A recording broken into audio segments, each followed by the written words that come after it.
From the first scream, you could tell it wasn't human anymore. It was something deeper, ancient, like the earth itself howling in pain. Before that sound tore through the air, Noah Carter was just a man.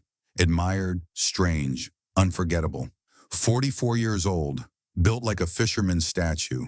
Sun-dark skin and hands calloused from years of feeding giants.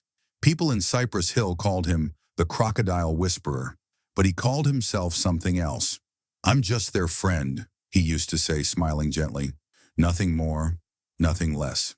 His home sat at the edge of Florida's wetlands, tucked behind palmettos and steel gates. 3 acres of jungle and water, carved out by human hands made just for 5 crocodilians, 3 alligators and 2 Nile crocodiles. The place had a name etched into a hand-carved wooden sign, the Basin. But it wasn't a zoo, and it wasn't a rescue center. It was his church. Noah didn't believe in cages. The animals roamed freely in their artificial paradise. Interconnected ponds, muddy banks, basking rocks warmed by the sun. He built it all himself, not just to observe them, but to live with them. At the heart of it all were Onyx and Naira, 14 feet long, Nile crocodiles, rescued from an illegal breeder in Texas. Onyx, the male, weighed over 1,000 pounds. Naira, sleek and silent, was just as powerful. Noah called them his soulmates. "They're more loyal than people," he said once during a podcast interview. "More honest, more ancient." And maybe that's what drew people to him. Not just the danger, but the beauty in it, the poetry, the calm way he'd sit barefoot beside a creature that could end him in one bite. But Noah didn't see danger. He saw connection. That's what scared his sister the most. Elaine Carter had grown up with him. She remembered the boy who used to draw alligators in the margins of his notebooks. She saw the obsession growing, even when no one else did. "They're not your friends, Noah," she warned him once. "They're waiting." He smiled and looked her straight in the eyes. So is the rest of the world. The videos online told one story: Noah lounging on a raft, humming while Naira floated beside him. Onyx rising slowly from the shadows, jaws open in a lazy yawn. Commenters were split. Some called him brave. Others called him mad. What they didn't know was the story the cameras never caught. In 2019, a wildlife intern named Evan Torres vanished, a college kid doing summer work at the Basin. Police searched for days. Noah told them Evan had gone back home early, left a note, he claimed, but neighbors remembered hearing screams that night. And the Florida heat has a way of swallowing evidence. The case was closed. The fence got taller, and Noah kept smiling. What the public never learned was that Onyx had already bitten Noah once. Deep, jagged, just above the ankle. Noah had posted a photo, laughing, foot wrapped in gauze, calling it a clumsy misunderstanding. But when animals draw blood, they remember the taste. Still, Noah believed. He believed in bonds. He believed that if you showed enough love, the wild would soften. But love doesn't undo instinct. Crocodiles don't forget. They don't bond. They wait. He had built them a home, yes, a sanctuary. But in doing so, he stepped into theirs. Inside the Basin, time didn't move forward. It moved in circles, quiet, slow, coiled like the muscles beneath Onyx's ancient skin. There were no locked doors, no cages, just motion sensors and faith. Every day Noah walked barefoot among them. Every day he fed them by hand. "They trust me," he said once, standing just inches from Onyx's open jaws. "They know I belong." But trust is the first thing nature kills. And as the sun dipped behind the cypress trees on that humid July afternoon, the Basin held its breath. Something had changed. Noah didn't see it, but Onyx did. You could watch 1,000 videos of Noah Carter and still miss the truth. The smiles, the calm voice, the way he rested beside creatures that could crush his bones in seconds. On screen, it looked like peace. But peace is what the wild shows you right before it teaches you what it really is. Noah kept uploading.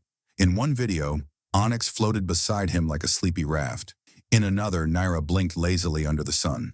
Viewers called it magic. Some even called it love. But what no one saw were the edits, the sharp cuts, the missing seconds, the parts he never wanted us to see, because behind the camera, things were changing. Naira stopped eating. Onyx started thrashing, loud tail whips in the water that sent ripples across the Basin like warnings.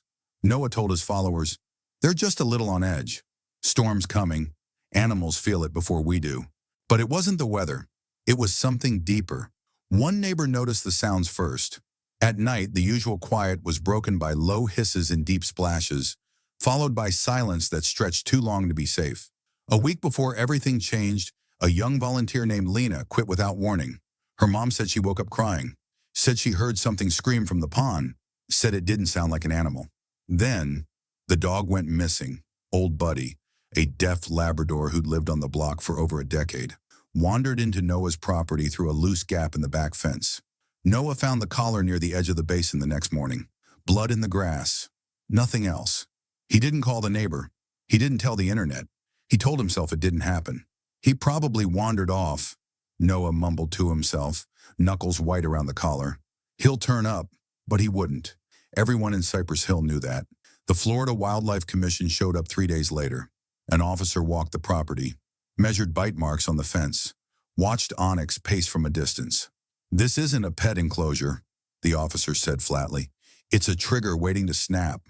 Noah nodded, quiet. He promised upgrades, more motion sensors, stronger locks, reinforced fencing. But even steel can't hold back instinct. That's the thing people never understand about predators. They don't need a reason. They need a moment. Noah started walking differently that week. Slower, careful. He didn't film himself feeding anymore. His raft stayed tied to the dock. For the first time, there was caution in his voice. Elaine, his sister, came to visit. "You look tired," she said gently, looking around the thick, humid air of the basin. "They're acting strange," he admitted, staring at Onyx in the water. "But it's just a phase. They'll settle." She stepped closer to him. "Noah, something's wrong. You feel it. Don't lie to me." He didn't respond. He just stared at the surface. That night, he posted a photo, an old one. Him and Onyx back when the crocodile was smaller, lighter, almost gentle. The caption said, "Even shadows used to be small." The next morning, neighbors saw him outside early, reinforcing the gate, setting up new cameras, moving slower than usual. July 24th began like every other day, but something about the basin felt still, not peaceful, not quiet, still, like breath being held. Marjorie Lane was watering her hibiscus when she spotted Noah walking toward the enclosure in his wetsuit, carrying a net. She waved. He gave a half smile, but her eyes drifted to the water, to a shape lying perfectly motionless just below the surface. Onyx. "He's just sunbathing," she whispered to herself, but even she didn't believe it, because some silences aren't calm, they're a countdown, and deep beneath the green shimmer of the water, something ancient had just opened its eyes. They say silence is peaceful, but sometimes silence means something is about to break. July 24th, 3:02 p.m. The storm had passed, but the air still clung to everything like wet skin. Noah Carter zipped up his wetsuit, grabbed the net, and walked toward the enclosure with the same steady rhythm he'd kept for years. He'd done this 100 times, maybe more, but this time, something was different. Marjorie Lane saw it first. She was trimming her hibiscus when she noticed Onyx.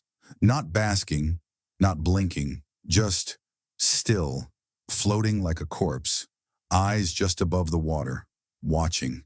"He looks tense," she muttered under her breath, frowning. Noah opened the gate and stepped inside, humming softly, an old folk song his mother used to sing. He had no idea the song would be the last sound he ever made that wasn't a scream. He didn't check the sensors. He didn't glance toward the water. He just stepped in, knee-deep, dragging the skimmer behind him, eyes fixed on the floating leaves. And then, the water erupted. Onyx shot upward like a missile, jaws wide, muscles coiled like steel cables. His teeth sank into Noah's right leg, just above the knee. 1 second Noah was upright, the next he was airborne, flailing, ripped from the pond floor. "No!" Marjorie screamed, dropping her watering can. The splash echoed like a gunshot. Onyx didn't hesitate. He yanked Noah downward with the weight of 1,000 pounds, twisting midair as his jaws clamped tighter. The surface shattered. Red swirled like smoke in the green water. "God, someone call 911!" Marjorie shouted, already fumbling with her phone. "The crocodile's got him!" Inside the enclosure, chaos unfolded beneath the surface. Noah fought to pull free, kicking, grabbing, trying to scream through the water. His body surfaced briefly, his face pale, mouth gasping. "Check!" he rasped, coughing blood into the pond. "Check! The cameras!" Then he was gone again, dragged under. That was when Naira entered the water, silent, smooth, a shadow cutting through the red. She didn't lunge, didn't snap, just circled, watching, as if waiting. Onyx continued the death roll, twisting Noah in brutal spirals designed to disorient and drown. A blur of foam, limbs, and blood. "Dear God," Marjorie whispered. "He's not going to make it." Every time Noah's head breached the surface, his movements grew weaker. His arms slapped the water, searching for something that wasn't there. Help, air, mercy. But Onyx wasn't letting go. And Naira just kept circling. Paramedics were still 10 minutes away. 10 minutes too late. Inside the basin, time bent. The screams slowed. The water thickened. And all Marjorie could do was watch. "Please hang on," she begged aloud, tears streaming. "Please don't die in there." Then it stopped. Just like that, Noah vanished beneath the surface. One final time, and the water stilled. Only the ripples remained. For a moment, there was hope. Maybe he'd escaped, swum to the far bank, climbed out. But then Onyx surfaced, calm, steady, and nudged something limp toward the middle of the pond. A wetsuit. A body. Noah. His leg mangled, his torso lifeless. Naira hovered beside him, inches away, her golden eyes locked on the floating form. She never attacked, but she never looked away either. The question no one would be able to answer for certain later. Why didn't she join in? Was it restraint, or was it something else? By the time emergency crews arrived, the basin was quiet again, too quiet. The animals had returned to their shadows, but the surface still held the memory. Blood, foam, silence. And somewhere beneath it all, the truth waited. Because the last thing Noah said wasn't a scream, it was a warning. And whatever was on those cameras, it hadn't been seen yet. Sometimes, it's not the screams that haunt you, it's the silence after. By the time emergency teams stormed through the front gate of the basin, the story had already ended. The pond was red, the air was thick with heat and sirens. Onyx hovered near Noah's body like a dark sentinel, nudging it gently, almost curious. Naira lay motionless on the far bank, golden eyes half-lidded, her jaw barely above the water. She hadn't struck, but her presence made the silence feel heavier. Paramedics pulled Noah's body from the water. It was limp, pale, his leg unrecognizable. His lips were blue. "No pulse," one medic said quietly. Another shook his head. "He was gone before we got here." But what no one knew, not yet, was that this story wasn't just about a man and a crocodile. It was about something that had been building for years. Investigators recovered footage from the security cameras Noah had installed around the basin. Dozens of hours, multiple angles. They wanted to understand the exact moment the attack began. But what they found instead stopped them cold. At 2:51 p.m., just 12 minutes before the attack, someone else appeared on camera. Elaine Carter, Noah's sister. She stood near the gate, staring into the water. Her face pale, her body stiff, her hands clenched at her sides. She didn't see the camera angle behind her, but it saw everything. Elaine stepped closer to the pond. She pulled something from a bag, 3 thick slabs of raw meat, and she threw them into the water. "You don't deserve this," she whispered. The audio was faint, but clear enough. "He won't leave, so maybe now you'll make him." The meat splashed into the water, breaking the stillness. Onyx emerged seconds later. Fast, aggressive, his body twisting, snapping at the meat like something had triggered a memory he'd been holding on to. And then, Elaine walked away. 10 minutes later, Noah arrived with his skimmer and wetsuit, humming, smiling, stepping into the same water where his sister had awakened something. The footage had no sound after that, but it didn't need any. The eyes watching it said everything. Wildlife officers froze the tape, staring at Elaine's figure. One whispered, "She knew what she was doing." Another added, "But it's not illegal." Technically, the investigation didn't lead to charges. There was no proof of intent, no confession, just raw meat, a whisper, a tragedy. Elaine never returned to the basin. No funeral was held. No public statement was made. Noah's online followers exploded with grief and confusion. His final post, "Even shadows used to be small," spread like wildfire. Some mourned, others blamed, A few called it a love story gone wrong. But the experts said something different. Dr. Celia Monroe, a behaviorist who reviewed the footage, gave a brief press statement. Crocodiles don't bond, she said plainly. They recognize patterns. They respond to timing. They understand consistency. But they don't feel love. She paused, her voice growing softer. To Onyx, Noah wasn't a friend. He was a pattern. And when that pattern broke, when raw meat came before Noah did, it changed everything. The basin was shut down permanently. Fences were torn down. The animals were sedated, relocated to a secure facility in South Florida. Onyx was kept in isolation. Nira was placed with other females in a controlled environment. She never displayed aggression, never resisted transfer, just floated, quiet as ever. But those who were there, those who stood beside the pond that day, say there was something strange in her eyes as she was lifted away. Not fear, not rage, something closer to sorrow. Elaine was never seen publicly again. But years later, a journalist found her living quietly in a small coastal town under a different name. He asked her, "Why did you do it?" She looked out the window for a long time before answering. "I didn't want him dead," she whispered. "I just wanted him to choose life over obsession." But he didn't know the difference anymore. She never gave another interview. A photo still hangs in the local wildlife office. A snapshot from Noah's early days, him barefoot, sitting beside a juvenile onyx, both staring into the camera, calm, trust. But now it's not a memory. It's a warning, because the wild doesn't turn on you.